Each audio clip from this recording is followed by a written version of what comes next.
My boss laughed when I asked for a promotion and said, "Pretty girls don't need career advancement." I quietly gathered my things and left. 2 weeks later, he received an email from the CEO introducing the company's new majority shareholder, me. My family had been silently buying stock for months, waiting for the perfect moment. Pretty girls don't need career advancement.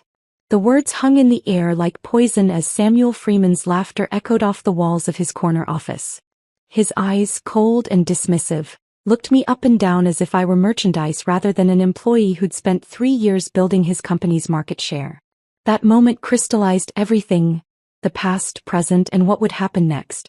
But to understand why I quietly gathered my things and walked out that day, you need to know about my grandfather first. My name is Olivia Mitchell, and until 2 weeks ago, I was a senior marketing manager at Freeman Technologies. What Samuel didn't know was that I never needed that promotion. What I needed was for him to show his true colors one last time before I took back what belonged to my family. I was only 7 when I first noticed something was wrong with Grandpa Joe. He'd always been larger than life. The man who built computers in his garage before most people owned one, who spoke about innovation with a fire in his eyes that made you believe anything was possible. But that summer the fire was gone. "Livy," he said, his voice cracking as I climbed onto his lap during a family barbecue, "never trust a man who smiles while looking you in the eye and stabs you in the back." I didn't understand then. How could I? But I remembered how my father exchanged glances with my uncles, how my mother's hand trembled as she passed Grandpa another iced tea. Mitchell Freeman Technologies had been the culmination of my grandfather's life's work. Equal partners, he told us countless times, his voice growing bitter with each retelling. Samuel and I were supposed to be equal partners. Their company had pioneered affordable home computing in the 80s, growing from a garage operation to a national brand. My grandfather was the technical genius, Samuel the business mind, until the day the partnership agreement was revised. The betrayal unfolded slowly. Legal documents with fine print. Clauses that activated only under specific conditions. A restructuring that gradually diluted my grandfather's ownership while he was busy developing their next breakthrough. By the time he realized what was happening, Samuel owned 95% of the company, and there was nothing legally we could do. I remember visiting Grandpa Joe in his study when I was 12. The once vibrant man who taught me to build circuit boards now spent hours staring at newspaper clippings about Freeman Technologies' success. "He didn't just steal my company, Livy," he whispered. "He stole my legacy." The day we buried him, I stood by his grave long after everyone had left. The rain soaked through my black dress as I made a promise I intended to keep. "I'll get it back, Grandpa. Everything he took from you." The journals appeared a month later. Mom found them while cleaning out his home office. 3 leather-bound books hidden behind a loose panel in his desk. Inside were detailed accounts of the early days of Mitchell Freeman, including the original partnership agreement that promised 50% ownership to each founder and their heirs, with provisions for future generations to have opportunities within the company. "He saved everything," my father said as we spread the documents across our dining room table. Contracts, memos, even handwritten notes from meetings where Samuel had made promises he never intended to keep. My grandfather had documented every step of Samuel's methodical betrayal. That night changed everything for us. What had been a vague family grievance crystallized into a mission. My father, a financial advisor, looked up from the papers, his expression hardening. "Freeman Technologies is publicly traded now. Smaller shareholders than in the past."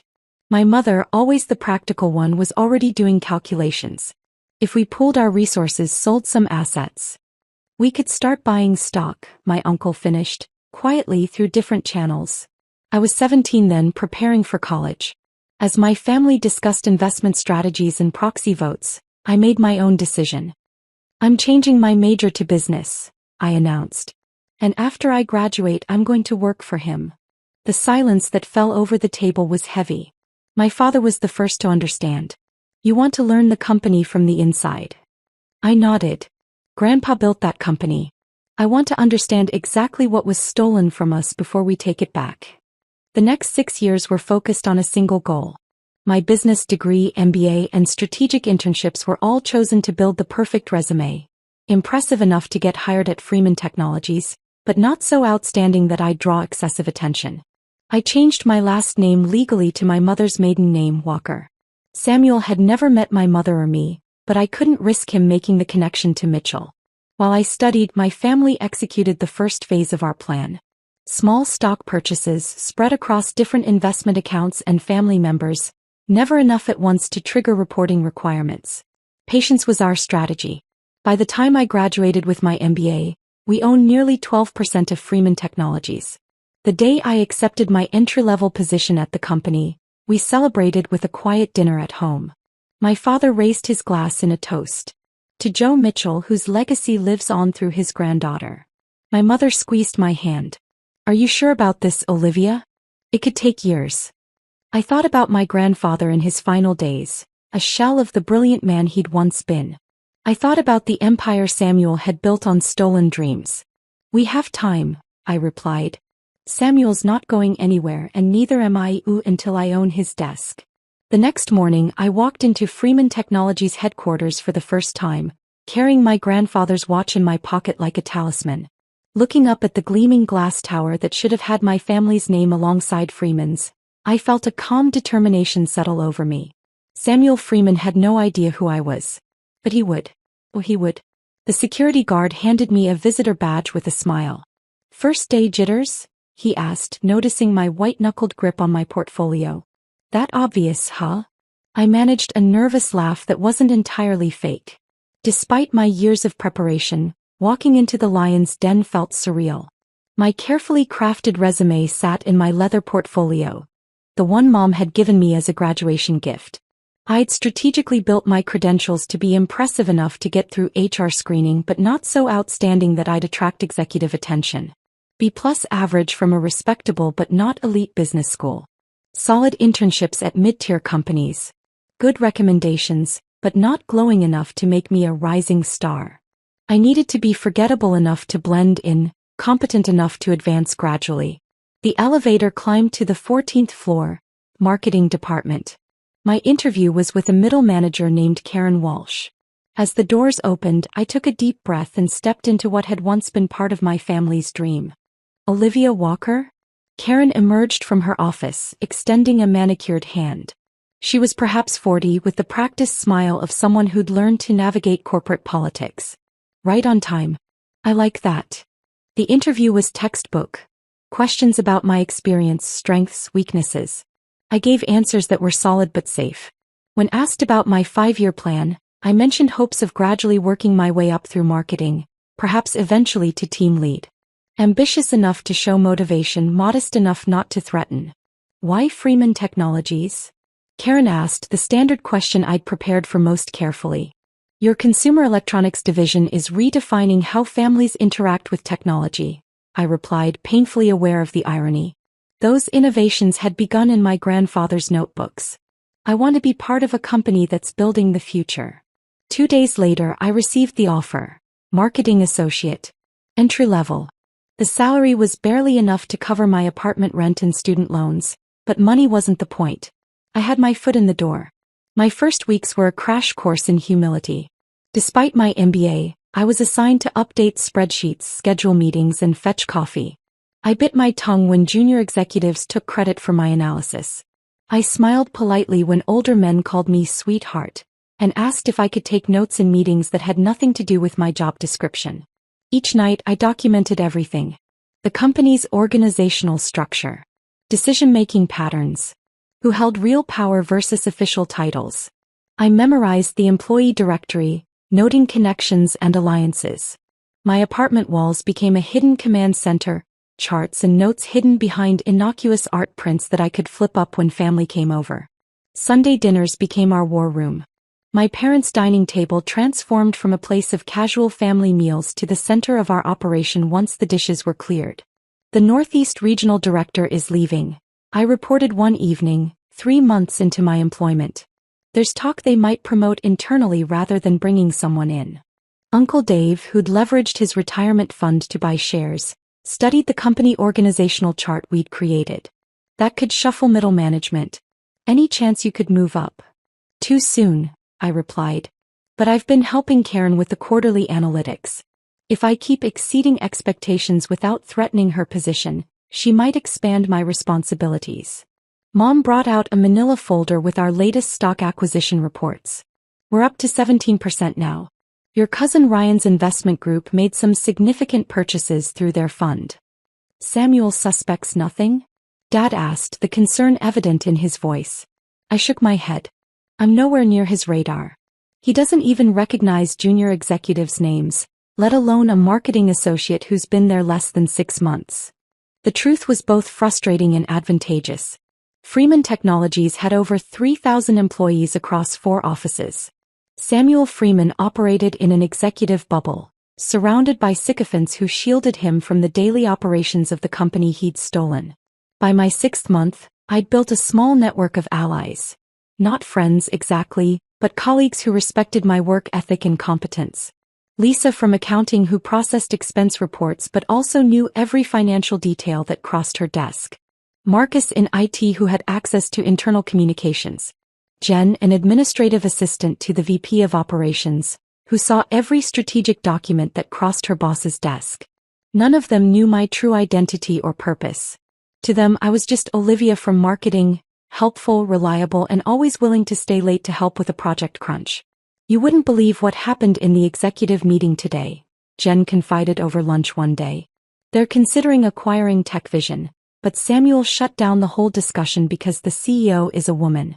Said she'd be too emotional during negotiations. I nodded sympathetically while filing the information away. TechVision would have been a smart acquisition. Their patents would complement Freeman's portfolio perfectly. My grandfather would have pushed for it. The toxic culture became more apparent the longer I stayed. I witnessed Samuel's nephew, fresh out of college, promoted to project manager over team members with years of experience. I saw talented women hit glass ceilings, watching men with half their qualifications climb past them. In executive presentations, women's ideas were ignored until a man repeated them. During my annual review, Karen seemed genuinely impressed with my performance. You've exceeded expectations in every category, Olivia. I'm recommending you for a junior analyst position. Thank you, I said, feeling a strange mix of pride and hollowness. The promotion was earned through genuine work, yet everything about my presence there was built on deception. That evening I called an emergency family meeting. We need to accelerate our timetable, I explained, spreading out my latest notes. Samuel's making strategic mistakes. The company's innovative edge is slipping. If we wait too long, what we're fighting for might not be worth having.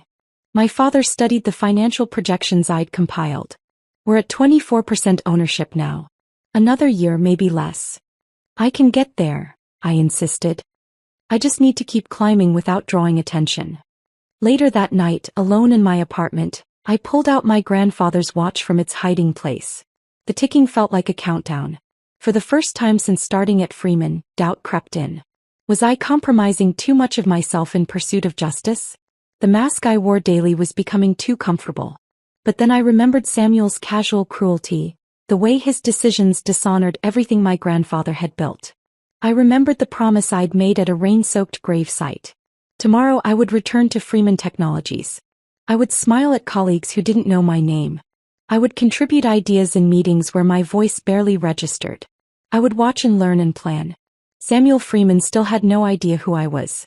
But with every passing day I was one step closer to the moment when he would. The quarterly marketing presentation changed everything. Karen had fallen ill the night before, and in a panicked 6 a.m. phone call, she'd asked me to take her place. Just stick to the slides we prepared, she instructed, her voice raspy with fever. Don't try to improvise. I hung up and immediately pulled out the presentation we'd been working on for weeks. The data was solid, but the conclusions were safe, uninspired. This was my chance, risky but potentially worth it. By 9 a.m., I'd completely restructured the analysis, drawing on patterns I'd observed in consumer behavior reports that nobody else had connected.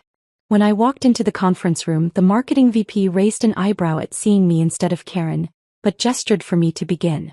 As you can see, I concluded 15 minutes later, pointing to my final slide, if we redirect 30% of our traditional advertising budget to targeted digital campaigns among the demographics I've highlighted, we could increase conversion rates by an estimated 18% while reducing overall marketing spend. The silence that followed was deafening. The VP leaned forward, removing his glasses. These aren't the projections Karen showed me yesterday. No, sir. I took the liberty of conducting additional analysis overnight. My heart pounded, but my voice remained steady. The data supported a different approach. 2 more executives peppered me with questions, which I answered with growing confidence. By the end of the meeting, the VP had approved my proposal as a pilot program for the next quarter. When Karen returned, she was initially furious that I deviated from the plan, then begrudgingly impressed when she learned the outcome. Bold move, Walker. Could have backfired spectacularly. Sometimes calculated risks pay off, I replied, thinking not just of the presentation but of our entire operation. The pilot program exceeded even my projections. Suddenly, I was being invited to strategy meetings beyond my pay grade. Senior directors began asking for the Walker analysis on their initiatives. I remained outwardly humble while seizing every opportunity to learn more about Freeman Technologies' operations, vulnerabilities, and untapped potential. My days became increasingly demanding, but the nights were even more intense. I'd return to my apartment after 10-hour workdays and spread financial reports across my kitchen table, studying the company's structure until my eyes burned. I memorized patent applications, market analyses, competitor strategies, information that not even most directors had fully synthesized. I discovered that while Freeman Technologies maintained a strong market position, it was coasting on innovations from years ago, many of which had originated with my grandfather. Samuel had systematically dismantled the R&D teams my grandfather had built, replacing innovation with incremental updates and aggressive marketing. The company's foundation was shakier than its glossy annual reports suggested. Every third Saturday, I'd drive 3 hours to my parents' lake house, the one place we knew was safe from curious colleagues or prying eyes. Uncle Dave had installed signal blockers to prevent electronic surveillance, perhaps an excessive precaution, but we couldn't risk exposure as our plan accelerated. We've acquired another 7% through Ryan's investment group, Dad reported during one such meeting 18 months into my employment. That puts us at 31%. The Rodriguez family's hedge fund is willing to sell their 4% stake, Mom added. But they're asking above market value. Pay it, I said firmly. Samuel just canceled 3 promising development projects to boost quarterly earnings.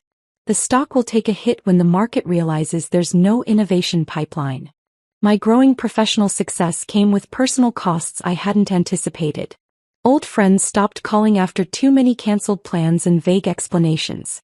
A promising relationship with a law associate fizzled when I couldn't explain my constant unavailability and secretive phone calls. My apartment remained minimally furnished, unlived in, a place to sleep between workdays rather than a home. Some nights, exhaustion and isolation caught up with me. Staring at my reflection, dark circles under my eyes, tension permanently etched between my brows, I questioned whether justice for my grandfather was worth sacrificing my own life. One particularly low evening, I dialed my cousin Ryan, the only family member who had expressed reservations about our plan. "Liv," he said after I confessed my doubts, "your grandfather wouldn't want you to lose yourself in pursuing this vendetta. It's not just vengeance," I insisted. "It's about reclaiming what should have been ours, what should have been everyone's. Samuel has corrupted Grandpa's vision. And if you succeed, then what?" I had no answer. For so long the mission had been everything. I'd never considered life after revenge. Despite my private struggles, professionally I continued to shine. When Karen was promoted to senior director, she recommended me to take her place as marketing manager. The promotion came with a team of 6 direct reports, my own office, and access to strategic planning sessions one level below the executive team. On the day I moved into my new office, a silver-haired man paused in my doorway. I recognized Franklin Chin, the company's CFO, one of the few executives who'd been with the company since my grandfather's time, though they'd never been close. "You've made quite an impression," he said, studying me with curiosity. 2 years from associate to department manager is nearly unheard of here. "I'm passionate about the work," I replied carefully. He glanced at the framed analytics award on my wall. "You remind me of someone, one of our founders actually. Joe had that same intensity about getting the details right." My heart stuttered. Had he made the connection? I'll take that as a compliment. You should, he nodded. This company could use more of Joe's spirit. Before you, I thought it had been thoroughly erased. He walked away before I could respond, leaving me shaken. I hadn't expected anyone to see my grandfather in me, to remember him with such apparent respect. It complicated the narrative I'd constructed of a company that had completely forsaken its co-founder. That evening, I stood at my apartment window, looking toward the gleaming Freeman Technologies tower downtown. I was no longer an invisible cog in the machine. With each promotion, my actions affected more people. Employees who trusted me, clients who believed in my strategies. The moral complexity of my mission was growing alongside my influence. For the first time, I allowed myself to imagine not just taking control of the company, but what I might do with that power once I had it. Would I dismantle what Samuel had built out of spite? Or could I honor my grandfather by restoring his original vision? Samuel's office was just 2 floors above mine now. Soon I would be ready to request a director position that would place me on the executive team, directly in his path. The final phase of our plan was within reach. I touched my grandfather's watch, still keeping perfect time after all these years. We're almost there, Grandpa, I whispered. I just hope I'll still recognize myself when it's over. 6 months flew by in a whirlwind of strategic planning sessions, team development, and carefully orchestrated successes. My marketing department consistently outperformed every other division, with innovations that doubled our customer engagement metrics. The executive floor had taken notice. The opportunity presented itself during the annual leadership conference at Lake Tahoe. I found myself seated next to Franklin Chin at the closing dinner, the CFO who had mentioned my resemblance to my grandfather. Your presentation on digital transformation was the highlight of the conference, he commented, swirling his wine. The board members were impressed. Thank you, I replied, keeping my voice measured despite my racing heart. I believe there's still untapped potential in our approach to customer experience. Franklin studied me thoughtfully. The Director of Strategic Marketing position opens next month. Barbara's retiring after 20 years. I've heard the rumors. You should apply, he said simply. I'd endorse your candidacy. The position would place me on the executive leadership team, with direct reporting to Samuel Freeman himself. After 3 years of careful maneuvering, the final door was opening. Back in New York, I spent weeks preparing my application and presentation. The family stock ownership had reached 47% through various channels. Not quite a majority, but close enough that a few more strategic purchases would tip the balance. The timing couldn't have been more perfect. The morning of my interview, Mom called. Are you ready for this, sweetheart? As ready as I'll ever be, I replied, adjusting my perfectly tailored navy suit in the mirror. 3 years of work comes down to today. Your grandfather would be so proud. Her voice caught. Whatever happens in that room, remember that. The executive floor was a different world from the rest of the building. Plush carpeting, original artwork, and floor-to-ceiling windows with panoramic views of the city. Samuel's assistant, a stern woman in her 50s, led me to the conference room where the selection committee would meet. Franklin nodded encouragingly as I set up my presentation. Beside him sat 2 board members, the VP of Operations and the head of Human Resources. Samuel himself entered last, barely glancing at me as he took his seat at the head of the table. Ms. Walker, he said, checking his watch. You have 15 minutes. I launched into my presentation with calm confidence, outlining my vision for the strategic marketing division, backed by data and case studies I'd meticulously assembled. I highlighted opportunities for innovation that would position Freeman Technologies ahead of emerging competitors. My voice never wavered, even as Samuel checked his phone repeatedly, displaying his indifference. When I finished, the board members asked insightful questions, which I answered with precision. Franklin's expression told me I'd exceeded even his expectations. For a brief moment, I felt genuine pride in my work, separate from my ulterior motives. Well, Samuel finally spoke, leaning back in his chair. That was certainly detailed. Thank you, Mr. Freeman. I believe attention to detail is essential in strategic planning. He waved dismissively. The board will deliberate and make their decision next week. However, I'd like a private word with Ms. Walker. The rest of you can go. My pulse quickened as the room emptied. Franklin squeezed my shoulder supportively as he passed. a gesture that didn't go unnoticed by Samuel. Once we were alone, Samuel studied me with cold calculation. You've made quite the impression on my executive team. 3 years and suddenly everyone's singing your praises. I've worked hard to contribute value to the company, sir.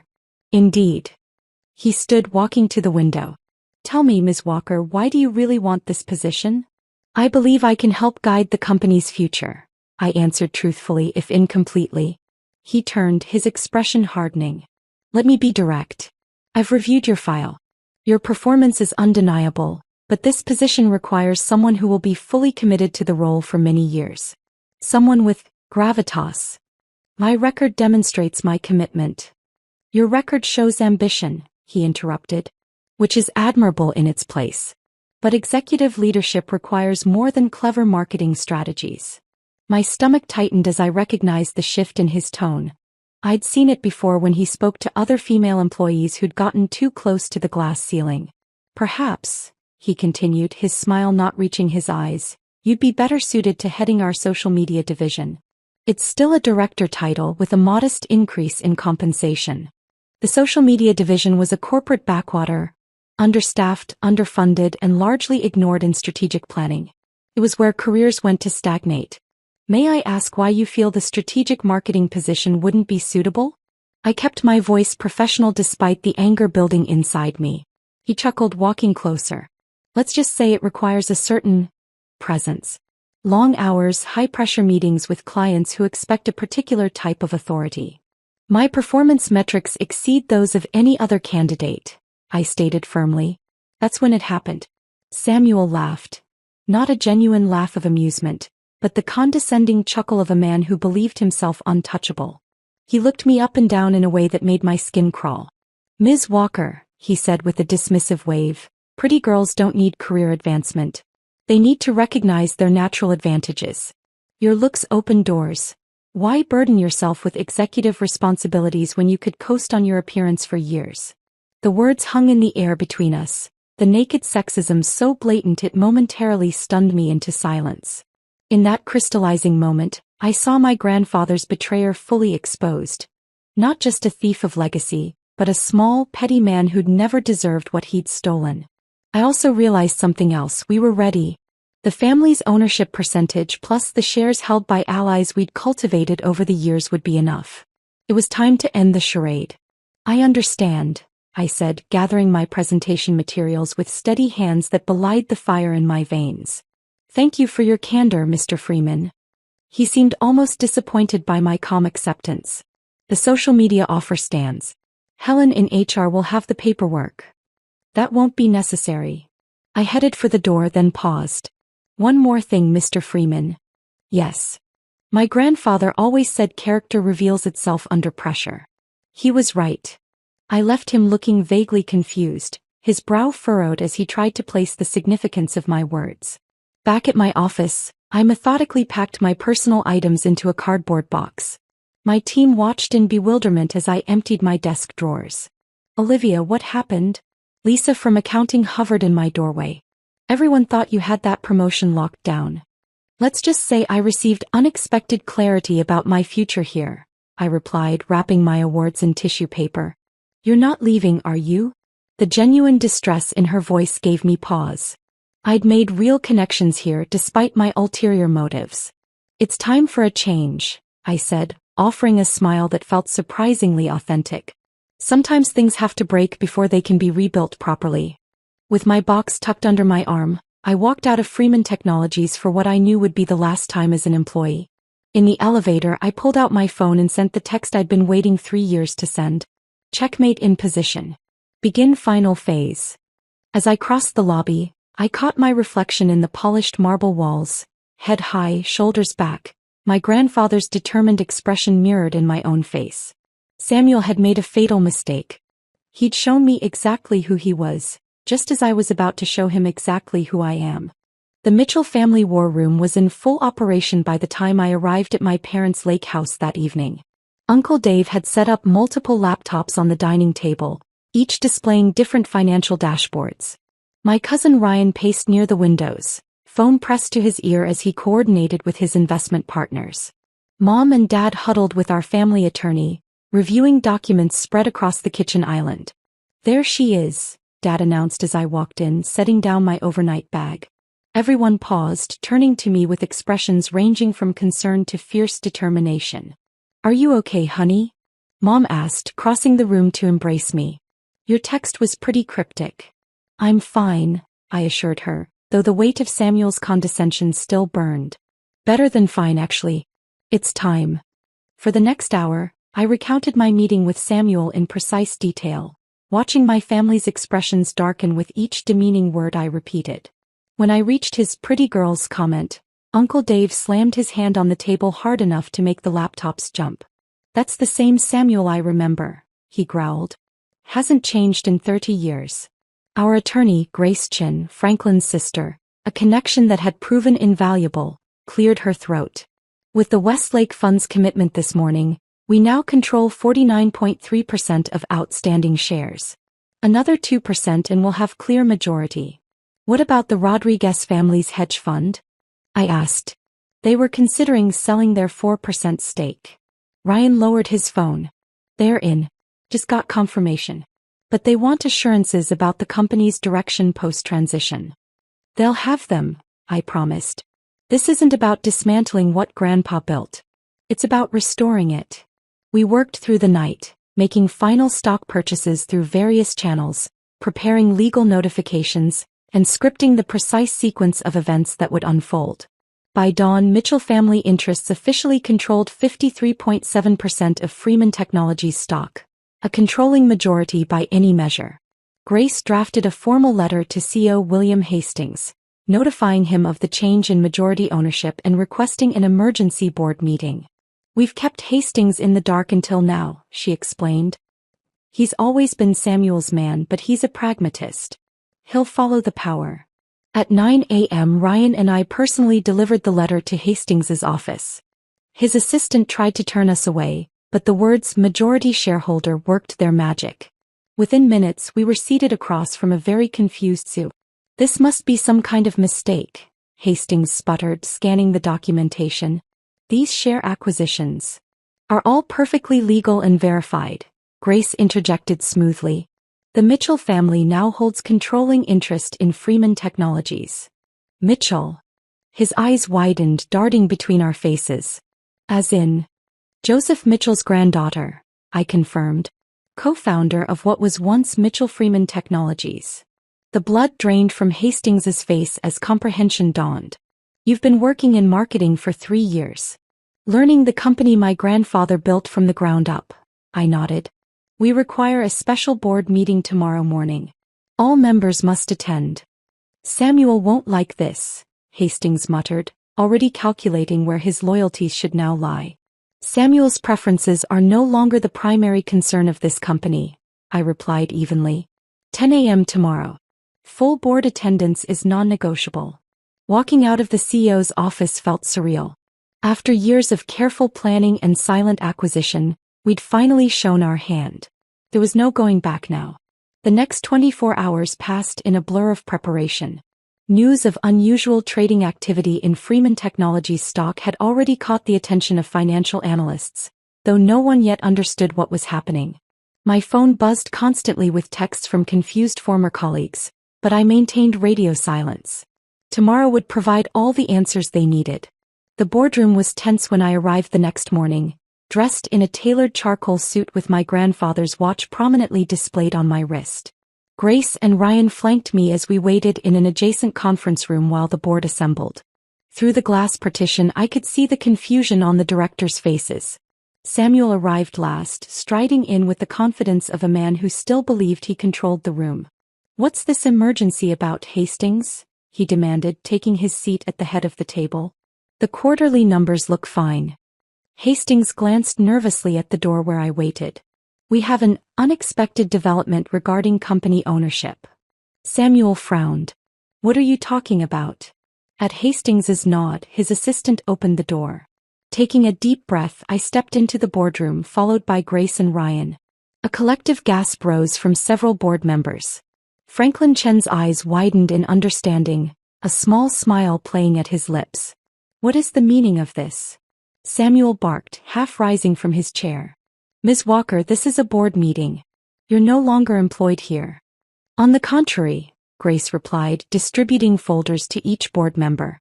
Ms. Mitchell, her actual name, is now the company's majority shareholder, representing the Mitchell family interests which control 53.7% of outstanding shares. Mitchell? Someone whispered as recognition rippled through the room. I watched Samuel's face as the implications sank in. First confusion, then disbelief, followed by a dawning horror as he truly looked at me, perhaps for the first time. I saw the moment he recognized my grandfather's eyes staring back at him, the family resemblance he'd been too arrogant to notice before. Impossible, he breathed, hands gripping the table edge. I assure you it's quite possible, Mr. Freeman, I replied, my voice steady. As you so helpfully pointed out yesterday, pretty girls don't need career advancement. Sometimes what they need is justice for their family. The color drained from his face so rapidly I thought he might faint. You're Joseph's granddaughter, I finished for him. And as of this morning, the controlling shareholder of what was once his company. The boardroom erupted in confused questions and exclamations. Franklin Chin silenced them with a raised hand. I suggest we allow Ms. Mitchell to explain the situation. All eyes turned to me as I took the seat directly opposite Samuel. The power dynamic between us irrevocably shifted. Gentlemen, ladies, I began, it's time for Freeman Technologies to remember its roots and reclaim its future. The special board meeting adjourned after 2 hours of explanations, legal confirmations, and preliminary restructuring plans. Throughout it all, Samuel sat in stunned silence, his empire crumbling before his eyes. As the directors filed out, many pausing to introduce themselves properly to me, I remained seated. Mr. Freeman, I said when we were finally alone, I believe we have unfinished business to discuss. He looked like he'd aged a decade in a single morning. If you're expecting an apology, I expect nothing from you, I interrupted calmly. But I am offering you the courtesy of a private conversation before the public announcements begin. In my office, he muttered, rising unsteadily. The corner office that should have borne my grandfather's name alongside his was a monument to Samuel's ego. Awards, photos with celebrities and politicians, expensive art that spoke more of wealth than taste. I closed the door behind us and removed a worn leather portfolio from my briefcase. Do you recognize this? His eyes narrowed. Should I? It belonged to my grandfather. I carefully extracted yellowed documents, spreading them across his desk. These are the original partnership agreements. Equal ownership. Equal profit sharing. Equal decision-making authority. Samuel's jaw tightened. Ancient history. The revised agreements were a masterpiece of deception, I finished. Shell subsidiaries, hidden clauses triggered by specific market conditions, gradual dilution of my grandfather's ownership while he focused on product development. You executed it brilliantly. It was perfectly legal, he snapped defensively. Was it? I pulled out another document. Photocopies of handwritten notes in Samuel's own writing, detailing ways to mislead my grandfather about contract terms. These suggest otherwise. The blood drained from his face again. Where did you get those? Grandpa kept everything. He knew what you'd done even if he couldn't prove it legally at the time. I leaned forward. He died believing his legacy was lost. That his children and grandchildren would never benefit from what he built. For the first time, a flicker of shame crossed Samuel's face. He quickly masked it with bravado. What do you want? Money? A settlement? Name your price. I laughed softly. You still don't understand. This was never about money. Then what? He demanded. Justice. Truth. Recognition of what was stolen. I stood, looking around the office that symbolized so much pain for my family. But most importantly, restoration of what my grandfather actually valued. His vision for technology that helped people, created by a company that valued integrity. Samuel's expression hardened. So you'll what? Fire me? Humiliate me publicly? Destroy everything I've built for 40 years? The question caught me off guard. During all our planning, I'd focused on obtaining control, not what I'd do with Samuel afterward. Revenge had been my driving force for so long that I'd never fully considered the moral implications of my next steps. In that moment, looking at this diminished man, I realized I stood at a crossroads. I could destroy him as he had destroyed my grandfather, or I could choose a different path. No, I said finally. I'm not going to destroy you, Samuel. That would make me exactly what you are. Confusion flickered across his face. Then what? You'll resign effective immediately with a fair severance package and your reputation intact. In exchange, you'll acknowledge in private company records the true history of Mitchell Freeman Technologies, including my grandfather's contributions and your creative interpretation of your partnership. And if I refuse? I gathered the incriminating documents.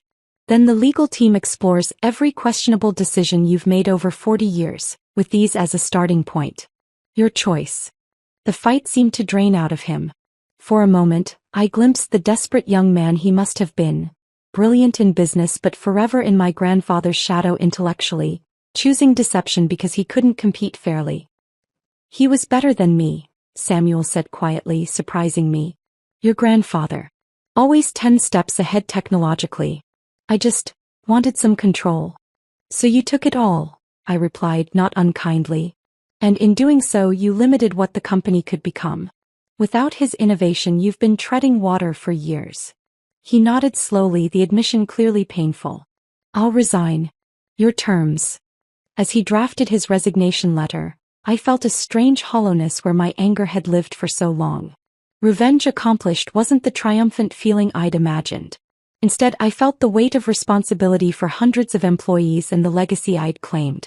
The weeks that followed brought sweeping changes. We reinstated the company's original name, Mitchell Freeman Technologies, recognizing both founders' contributions. I appointed Franklin Chin as interim CEO while I learned the operational side of leadership, working closely with him to reshape the company culture. We expanded the R&D department, implementing many of the innovations from my grandfather's journals that Samuel had shelved years ago. We instituted a zero-tolerance policy for workplace discrimination and created clear advancement paths based on merit rather than connections or appearance. Most meaningfully, we established the Joseph Mitchell Foundation for Ethical Innovation, funding scholarships for young people from disadvantaged backgrounds with aptitude in technology. 6 months into our transformation, I found myself standing in my grandfather's old study, now preserved as a small museum in our headquarters. My father joined me, studying a framed photo of Grandpa Joe in his workshop. Do you think he would approve? I asked softly. Of how we did this? Of what we're building now? Dad considered the question carefully. The takeover? Maybe not. Your grandfather believed in creating, not taking. He turned to me with a gentle smile. But what you're doing now? Building something better than what existed before? That's exactly what he lived for. I fingered my grandfather's watch, still keeping perfect time. I spent so long focused on reclaiming what was stolen that I never really thought about what came after revenge. And now I'm building something new, I replied, surprised by the genuine passion in my voice. Something that honors the past but isn't constrained by it. As we walked through the R&D department where engineers were developing affordable medical technology for underserved communities, a project directly from my grandfather's journals, I realized the truth. The most important legacy wasn't the company name or stock ownership. It was the vision for technology that improved lives and a corporate culture built on integrity. Samuel had stolen a company, but he could never steal that vision. In reclaiming one, I had rediscovered the other, and found my own purpose beyond revenge. The company was once again Mitchell Freeman Technologies. But more importantly, it was once again a place my grandfather would have been proud of, and so was I.